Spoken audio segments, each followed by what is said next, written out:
చట్టాలు ఎన్నైనా తీసుకురావచ్చు, ఎన్నైనా చట్టాలు తీసుకురావచ్చు, కానీ మహిళలకి నిజమైన రక్షణ ఎప్పుడు వస్తుందంటే సమాజంలో మహిళలను చూసి గౌరవించినప్పుడే మహిళలకి నిజమైన రక్షణ వస్తుంది. కొన్ని సినిమాల్లో మన భాషలో కొన్ని ఉంటాయి, నిజంగానే బాధ కలుగుతుంది. గాజులు తొడుక్కున్నారా అని అంటారు, అమ్మాయిలాగా ఏడవద్దు అని అంటారు. అది కరెక్ట్ కాదు. ఇన్ఫాక్ట్ మేము టెక్స్ట్ బుక్స్ లో కూడా అంటే చిన్న పిల్లలకి 2nd క్లాస్ 3rd క్లాస్ పిల్లలు టెక్స్ట్ బుక్స్ చూస్తే ఇంటి పనుల్లో మొత్తం ఆడవాళ్ళే ఉన్నారు ఫోటోల్లో. అంటే ఇల్లు ఊడ్చే దాంట్లో గానీ తుడిసే దాంట్లో గానీ. ఎందుకు అలా ఉండాలని అధికారులు నేను అడిగా. ఎందుకంటే నేను అమెరికాలో చదువుకున్నా, నేను కలిసి చదువుకున్నాం. ఇంటి పనులు సమానంగా చేసాం, వాషింగ్ మెషిన్ లో లాండ్రీ వర్క్ చేయాలంటే సమానంగా చేసాం. అప్పుడు నేను అధికారులు చెప్పి ఈక్వల్ గా పెట్టండి, అప్పుడే సమాజంలో మార్పు మొదలవుతుందని బలంగా. ఇట్లా అనేక సంస్కరణలు తీసుకురావాలనే నిర్ణయంతో మన ప్రభుత్వం ఉంది. దాంట్లో భాగంగా ఇంటర్మీడియట్ పెద్దలు అన్నట్టు బ్రిడ్జ్, అటు 10th వరకు చదివిన వాళ్ళు మళ్ళీ ఇంటరు మళ్ళీ కాలేజ్కి వెళ్తారు. ఈ బ్రిడ్జ్ చాలా కీలకమైంది. 10th వరకు నేను కూడా యావరేజ్ స్టూడెంట్, ఓపెన్ గా నేను ఇప్పుడు చెప్తున్నా.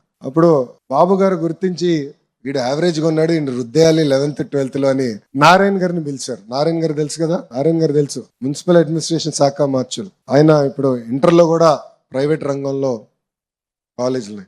ఆయన పిలిచి నారాయణ నువ్వు ఏం చేస్తావు తెలీదు, లొకేషన్ సెట్ చేయి అన్నారు. ఇంక అయిపోయింది నా జీవితం. పొద్దున్న నుంచి రాత్రి వరకు నేను ఎక్కడ వీక్గా ఉన్నాను, ఏ ఫౌండేషన్లో వీక్గా ఉన్నానని గుర్తించి ఆ ఫౌండేషన్స్ అంతా నాకు అందజేశారు.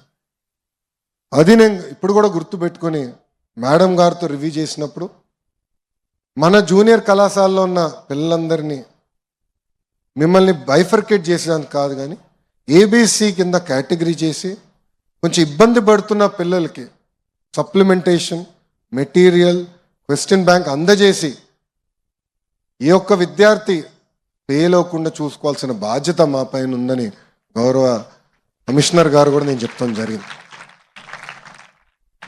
ఈ డిస్కషన్ జరిగినప్పుడు నన్ను అడిగారు, సార్ ఇప్పుడు మీరు అన్నీ చెప్తున్నారు బాగుంది, కనీసం టెక్స్ట్ బుక్స్ ఇవ్వలేదు మనం. అప్పుడు నేను ఇమీడియట్ చెప్పా కంపల్సరీ టెక్స్ట్ బుక్స్ అందజేద్దాను. ఇన్ఫాక్ట్ ఫైనాన్స్తో కూడా చర్చించలే, ఇమీడియట్గా డెసిషన్ తీసుకున్నా మీరు చేసేయండి నేను రాటిఫికేషన్ చేపిస్తానని. టెక్స్ట్ బుక్స్ అందజేసాం. ఆయన చేసిన తర్వాత ఇంకా బలోపేతం చేయాలి, గైడ్స్ ఇంకా స్ట్రాంగ్గా రావాలని మీ అందరితో మాట్లాడి నెక్స్ట్ ఇయర్ నుంచి, అంటే మీ జూనియర్స్కి ఒక అదృష్టం, ఎందుకంటే నెక్స్ట్ ఇయర్ నుంచి బలమైన గైడ్స్, టీచర్ ట్రైనింగ్ మెటీరియల్ ఇవన్నీ కూడా మన ప్రభుత్వం అందజేయబోతుంది. ఇవన్నీ ఎందుకు చేస్తున్నాం అంటే మన ఇంట్లో తల్లిదండ్రులు శారీరకంగా చాలా కష్టపడి రూపాయి సంపాదించి వాళ్ళందరి ఆలోచన మనం బాగా చదవాలి అన్న డబ్బులు ఖర్చు పెడతారు, మన కోసం ఖర్చు పెడతారు. ఎక్కడ చూసినా కూడా మన పిల్లల్ని ప్రైవేట్ పాఠశాలలకు పంపిద్దాం, అక్కడ ఏదో బాగా చదువు చెప్తారని అనుకుంటారు. దానికి కారణం ప్రభుత్వ పాఠశాలల పైన నమ్మకం తగ్గిపోయి. మీ మంత్రిగా నేను ఒక లక్ష్యంగా పనిచేస్తున్నా.